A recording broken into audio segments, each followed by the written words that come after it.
সন্ধেবেলায় ওয়েন্দ্রিলা এসেছিল, দেখো ওকে কি মিষ্টি লাগছে। তো ওকে এখানে সুন্দর করে একটু মেকআপ করিয়ে দিচ্ছিলাম, কারণ ওর বার্থডে। এমনি ও ভীষণ সুন্দর, আর আরও একটু বেশি সুন্দর লাগছিল আজকে সুন্দর করে সাজিয়ে দেওয়ার পরে। তোমরা দেখে বলো যে ওকে কতটা সুন্দর লাগছে। ওকে রেডি করানোর পর তারপর এখানে মাকে একটু রেডি করে দিচ্ছিলাম। তো আমি যেতে যেতে তখন অনেক লেট হয়ে গেছিলো সবাইকে রেডি করিয়ে দেওয়ার পর, মানে যেটা হয় আর কি, যে মেকআপ করায় সে অলরেডি প্রচুর লেট হয়ে যায়। তো আমি প্রচুর লেট ছিলাম। এই ভিডিওগুলো সব বোনই নিয়েছিল, কারণ আমি সেই সময় পৌঁছোইনি এখানে। তো তারপরে তাড়াহুড়ো করে, মানে যেরকম হোক একটা ভাবে রেডি হয়ে গেছিলাম, রেডি হয়ে নিয়েছিলাম। তারপরে বোন গেছিলো ডাকতে যে দিদি কেক কাটবে, আয় এবার। তো যাই হোক, তাড়াহুড়ো করে যেটুকু হয়েছিল, মানে মনে পড়ছে যে খালি পায়েই আমি ছুটতে ছুটতে ছাদের উপরে চলে গেছিলাম, যে কেক কাটিংটা বোধহয় আর দেখতে পাবো না বা কিছু। তো বোনও এখানে দাঁড়িয়ে গেছে। তখন আমি সেই মুহূর্তে, মা একটু ভিডিওটা নিচ্ছিল এবং তার কিছুক্ষণের মধ্যেই আমি পৌঁছে গেছিলাম। তো পৌঁছে যাওয়ার পরে আমি ছবি যেহেতু তুলতে পারিনি ওর সঙ্গে একটা, তাই হালকা করে এখানে একটু ভিডিও বানিয়েছিলাম, যে কোনোভাবে তো আছি আর কি। তো সেই জন্য হালকা ভিডিও বানিয়েছিলাম, আর ও এখানে সুন্দরভাবে যে কেক কাটিং সেটা করে নিচ্ছিল। তারপরে এখানে যারা নিমন্ত্রিত ছিল সকলেই এসেছিলো, তো সকলকেই কেক দিতে হবে। তো আন্টি আমাকে বলল যে কেকগুলো এখানে খুব ভালো করে ডিস্ট্রিবিউট করার জন্য। তো একা কোনোটাই সম্ভব নয়, আর আন্টি তো ভীষণভাবেই ব্যস্ত সমস্ত কাজে, গেস্টদের অ্যাটেন্ড করা, তো এই বিষয়গুলোতে খুব ব্যস্ত ছিল।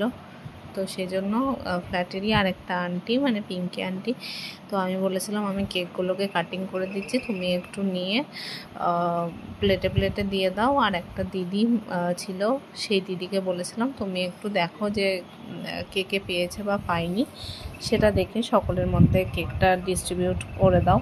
তো তোমরা দেখে জানিও যে কেকটা কীরকম হয়েছে। এটাই সেই কেকটা যার ভিডিও করেছিলাম, যে মেওয়ামরাতে গিয়ে কাস্টমাইজড করে আলটিমেটলি বানিয়েছিলাম কেকটা। আর কেকটা খেয়ে সবাই খুব ভালোই বলেছিল। মানে সত্যি কথা বলতে কেকটা এগলেস নেওয়া হয়েছিল, কিন্তু খেয়ে একটুও বোঝা যায়নি এগলেস বা টেস্টে যে কোনো খামতি, সেটা কোনোটাই বোঝা যায়নি। খুবই ভালো ছিল কেকটা। তো তোমরা যদি চাও তোমাদের বার্থডেতেও এরকম কাস্টমাইজ করে নামের প্রথম লেটার দিয়ে করতে পারো। এটা মোটামুটি 1.5 কেজির কেক ছিল, আর 1400 টাকা মতো এর প্রাইস নিয়েছিল। যদিও এগলেস বা উইথ এগ একই প্রাইস বলেছিল।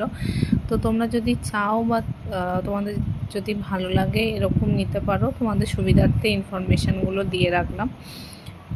তো তারপরে এখানে কেক দেওয়ার পরে সকলে মোটামুটি খেতে বসে পড়েছিল। এখানে খাবার দাবার যে পর্ব রাতের, সেটা শুরু হয়ে গেছিলো, আর বার্থডে গার্ল ওখানে দাঁড়িয়ে দাঁড়িয়ে কোল্ড ড্রিঙ্কস খাচ্ছিল। তো যাই হোক, এখানে সকলকে খেতে দেওয়া যে পর্ব সেটা শুরু হয়ে গেছিলো। আমিও একটুখানি এখানে দিয়ে দিচ্ছিলাম সবাইকে। তো মেনুতে চিকেন পকোড়া, সঙ্গে একটা সস, আর ফ্রায়েড রাইস, চিকেন কষা, আর দই, মিষ্টি, কোল্ড ড্রিঙ্কস যেগুলো থাকে সেগুলো তো ছিলই। তো এগুলো সমস্ত কিছুই ছিল, এবং সমস্ত কিছু এখানে সুন্দর করে সকলকে দিয়ে নিচ্ছিলাম। আর সত্যি কথা বলতে ভীষণ মজা হচ্ছিল, কারণ ফ্ল্যাটের সকলে মিলে আবার এক হওয়ার যে সুযোগটা, সেই সুযোগটা পাওয়া গেছিলো, এবং সকলে মিলে ভীষণ মজা করেছিলাম সেদিন। আর রাত্রেবেলায় এখানে আমরা সবাই আবার খেতে বসে পড়েছিলাম।